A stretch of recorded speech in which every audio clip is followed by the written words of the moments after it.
कि तभी अफजल खान अपने 10,000 ट्रूप्स के साथ हिंदू टेम्पल्स और विलेजेस का डिस्ट्रक्शंस करने लगा, जो कई अलग अलग ट्रूप्स में पहले से ही पहाड़ों और जंगलों में घात लगाए बैठे हुए थे। जिसके बाद अफजल खान की मिलिट्री ऑलमोस्ट 3 गुनी थी शिवाजी महाराज की मिलिट्री। शिवाजी महाराज ऊंचाई का फायदा उठाते हुए अपने एनिमी को दूर से ही एम कर सकते थे।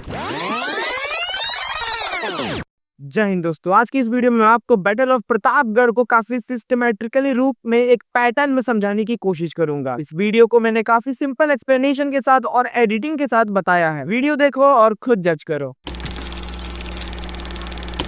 Battle of Pratapgarh Maratha empire के फाउंडर छत्रपति शिवाजी महाराज भोंसले और बीजापुर के आदिल शाही सल्तनत के जनरल अफजल खान के बीच नवंबर 10, 1659 को लड़ी गई थी। इस बैटल का लोकेशन प्रतापगढ़ फोर्ट ही था, जो कि घने वेस्टर्न घाट में एग्जिस्ट करता था, जो कि आज के महाराष्ट्र के सतारा डिस्ट्रिक्ट में लोकेटेड है। और इस फोर्ट की ऊंचाई सी लेवल से 1080 मीटर है। ये बैटल एक बहुत बड़ा टर्निंग पॉइंट बनता है, जिसके बाद छत्रपति शिवाजी महाराज अपने एम्पायर को कर पाते हैं। साथ ही इस बैटल के दौरान वो अपनी स्ट्रेटेजी का प्रदर्शन करते हैं, जैसे गोरिल्ला वॉरफेयर और आदि, जिससे उनका रेपुटेशन काफी बढ़ जाता है डेक्कन सल्तनत के रूलर्स के अंदर। दोस्तों, इस बैटल को समझने से पहले हमें उन सभी कैरेक्टर्स को जान लेना चाहिए जो इसमें एग्जिस्ट हैं, ताकि हमें बैटल में क्लैरिटी मिली रहे। जिनमें से पहले हैं छत्रपति शिवाजी महाराज भोंसले। दोस्तों, 16th सेंचुरी में इनके पिता शाहजी भोंसले आदिल शाही डायनेस्टी के कोर्ट में एक कमांडर थे, जिनकी पोस्टिंग पुणे के जहांगीर के रूप में हुई थी। जिसके कुछ समय बाद शिवाजी महाराज का जन्म 19 फरवरी 1630 को पुणे के शिवनेरी फोर्ट में होता है। और ये 10 से 12 साल की एज में ही रियलाइज कर लेते हैं कि ये इन मुस्लिम सल्तनत के रीच नहीं रह सकते, क्योंकि हिस्टोरियंस का मानना है कि ये मुस्लिम रूलर्स इन मराठों को काफी छोटा समझते थे। इसके बाद छत्रपति शिवाजी महाराज हिंदवी स्वराज का पत्र लिखते हैं अपने पिता को, जिसमें ये एक सेकुलरिज्म के साथ हिंदू राज बनाना चाहते थे। और इस पत्र को लिखने के बाद कुछ लोकल वॉरियर्स को इकट्ठा करके अगल बगल के किलों को जीतना शुरू कर दिए थे इस समय तक। इसके बाद कई उतार चढ़ाव आता है, उन्हें कई बार किलो को छोड़ना पड़ता है, कई बार वो फिर से किलो को कैप्चर कर लेते हैं, जिस पर मैंने एक सेपरेट वीडियो बना रखी है। फिलहाल इस समय तक यही जानो कि ईस्ट इंडिया कंपनी, शाहजहां और ये सभी सल्तनत अपने टेरिटरीज का एक्सपेंशन कर रही थी, जिस कारण शिवाजी महाराज का उतार चढ़ाव लगा था। अब इस बैटल का दूसरा कैरेक्टर है अफजल खान, जो कि बीजापुर सल्तनत के आदिल शाही डायनेस्टी के आदिल शाह सेकंड का जनरल था। और इस अफजल खान ने बीजापुर का एक्सपेंशन साउथ साइड काफी ज्यादा किया था, और हिस्टोरियंस द्वारा माना जाता है कि इसकी हाइट 6.5 फीट से ज्यादा थी, और ये काफी बेरहम और खतरनाक जनरल था। दोस्तों, बीजापुर सल्तनत के बारे में कुछ बताऊं तो ये किंगडम साउथ इंडिया में आदिल शाही वंश द्वारा 1490 से 1686 तक चला था, और ये सल्तनत भी बहमनी किंगडम में से एक था। इस बैटल का थर्ड कैरेक्टर है जीवाजी महाले, जो कि इस बैटल के समय पे शिवाजी महाराज के पर्सनल बॉडीगार्ड हुआ करते थे। अब ये तलवारबाजी में काफी तेज थे और इनके पास एक्रोबैटिक स्किल्स भरे पड़े थे। साथ ही इनका काफी क्रूशियल रोल था जब छत्रपति शिवाजी महाराज अफजल खान को मारते हैं, जिनके ऊपर एक कहावत भी कही जाती है कि थे जीवाजी तो बच गए शिवाजी, जो कि अभी आगे तुम वीडियो में देखोगे। फोर्थ है सैयद बंदा, जो कि अफजल खान का बॉडीगार्ड हुआ करता था, और इसने अफजल खान की मौत के बाद शिवाजी महाराज पे इमीडिएटली अटैक कर दिया था। इस बैटल के फिफ्थ कैरेक्टर है कन्नौजी जेठे, जिनका पूरा नाम कन्नौजी नाइक जेठे देशमुख था, जो कि 17th सेंचुरी से ही मराठा सरदार हुआ करते थे, और ये काफी ट्रस्टेड फ्रेंड थे शाहजी भोसले के, जिसके बाद वो छत्रपति शिवाजी महाराज को अपने एक्सपीरियंसेस से सपोर्ट करते हैं। सिक्स्थ कैरेक्टर है मोरा पंत त्रिंबक पिंगल, जो कि मराठा एम्पायर के पहले पेशवा बनते हैं। दोस्तों, पेशवा यानी चीफ मिनिस्टर या लीडर, या कह सकते हैं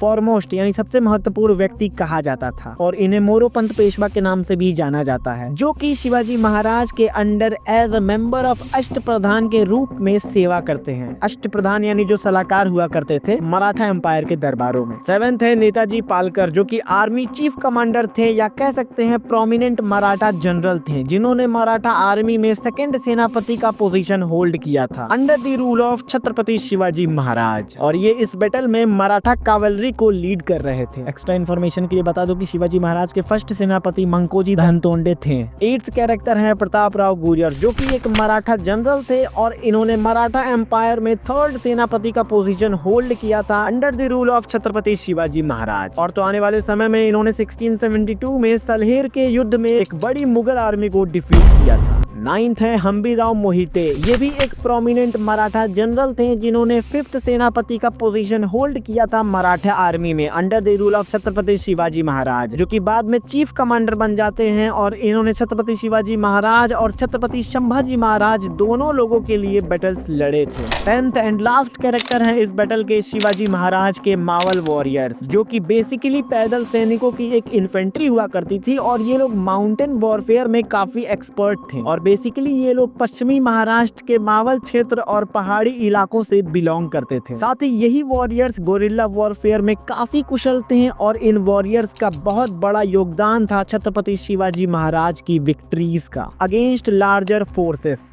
आइए अब हम इस बैटल के काउजेस को समझने की कोशिश करते हैं कि क्यों ये बैटल लड़ी गई थी, जिसको मैंने कुछ हेडिंग्स में बताया है, जिनमें से पहला है बीजापुर सल्तनत growing concern over expansion of Shivaji Maharaj, यानी बीजापुर सल्तनत की चिंता बढ़ती जा रही थी जब शिवाजी महाराज अपना एक्सपेंशन करना शुरू कर दिए थे। और एग्जैक्टली 1645 में शिवाजी महाराज सबसे पहले टोरना फोर्ट को कैप्चर करते हैं बीजापुर के कमांडर से। साथ ही उन्होंने कोंडाना, पुरंदर और कई किलों को कैप्चर कर लिया था। लेकिन इसी एक्सपेंशन को रोकने के लिए बीजापुर ने अपने ही जनरल शाहजी महाराज को बंदी बना ली। इसके बाद शिवाजी महाराज को मजबूरन कई फोर्ट्स रिलीज करने पड़े। फिर ये कुछ साल शांत रहते हैं, लेकिन फिर 1655 आते आते शिवाजी महाराज दोबारा इन फोर्ट्स को कैप्चर कर लेते हैं जब उनके पिता रिलीज हो चुके थे। और तो वो बीजापुर के आदिल शाही डायनेस्टी के डोमिनेंस को भी दोबारा चैलेंज कर दिए। साथ ही शिवाजी महाराज के एडमिनिस्ट्रेशन और गोरिल्ला टैक्टिक्स द्वारा इंस्पायर्ड होके वहाँ के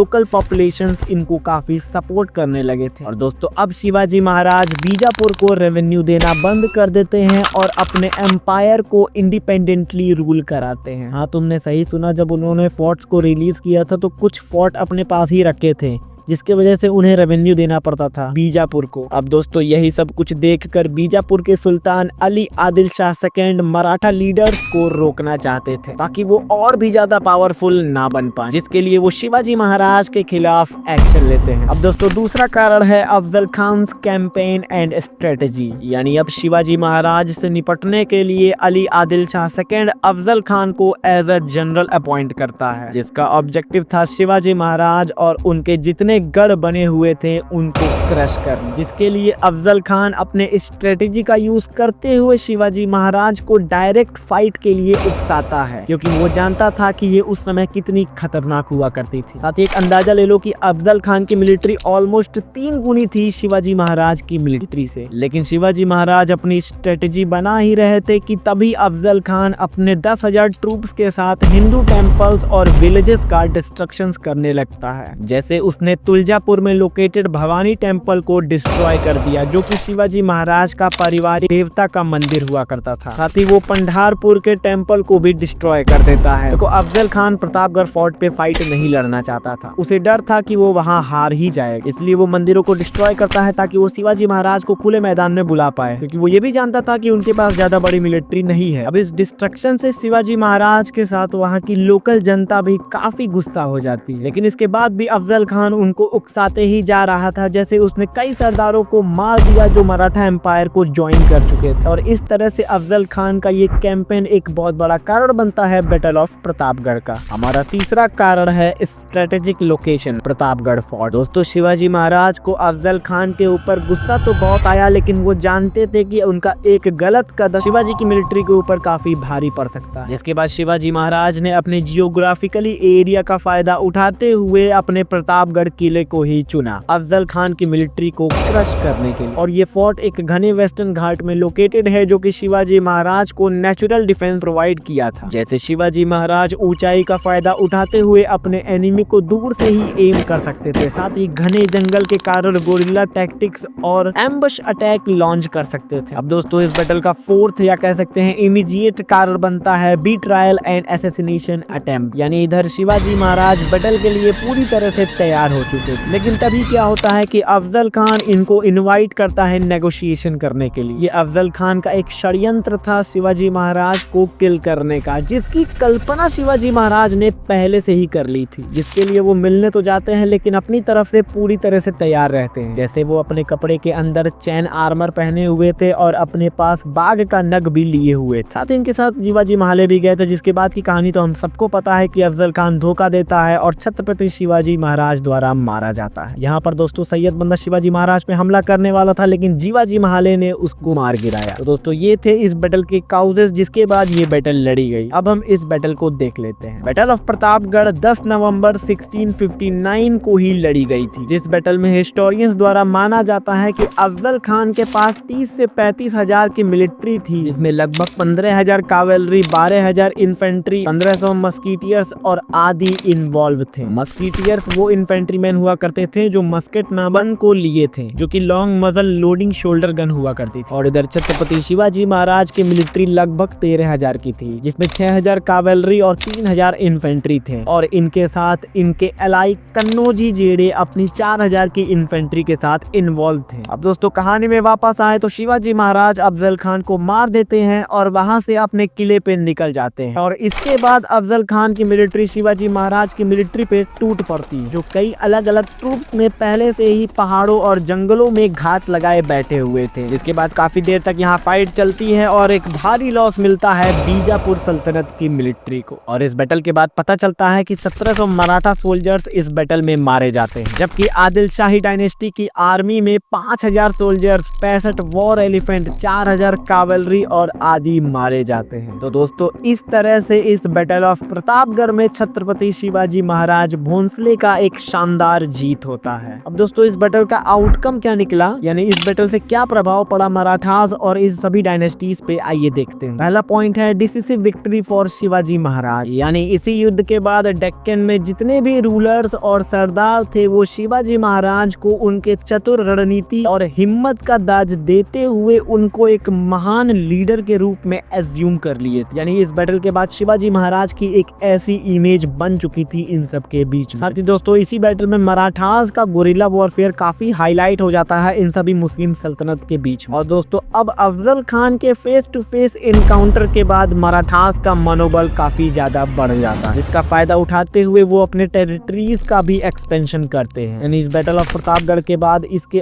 और भी आगे बढ़ते हुए अपने टेरिटरीज के लिए कई विक्ट्रीज करते हैं, कई किले और गढ़ को कैप्चर करते हैं, जिस कारण उनका रेपुटेशन एज अ वॉरियर और स्ट्रेटेजिस्ट के रूप में बन जाता है। साथ ही इस बैटल का साइकोलॉजिकल इम्पैक्ट भी पड़ा मराठास के एनिमीज के ऊपर। जैसे ये बैटल मुगल और डेक्कन सल्तनत को एक स्ट्रॉन्ग मैसेज देता है। इसके बाद ये रूलर्स अब छत्रपति शिवाजी महाराज को गंभीर खतरा मानने लगे थे। आई होप दोस्तों आपको बैटल ऑफ प्रतापगढ़ के काउजेज, इवेंट, इम्पैक्ट और कैरेक्टर्स समझ आए होंगे। किसी तरह का डाउट होगा या किसी बैटल पे वीडियो बनानी होगी तो कमेंट जरूर करना, और यहाँ तक देख लिए हो तो जाओ इस बैटल ऑफ खानवा के इस वीडियो को भी देख लो।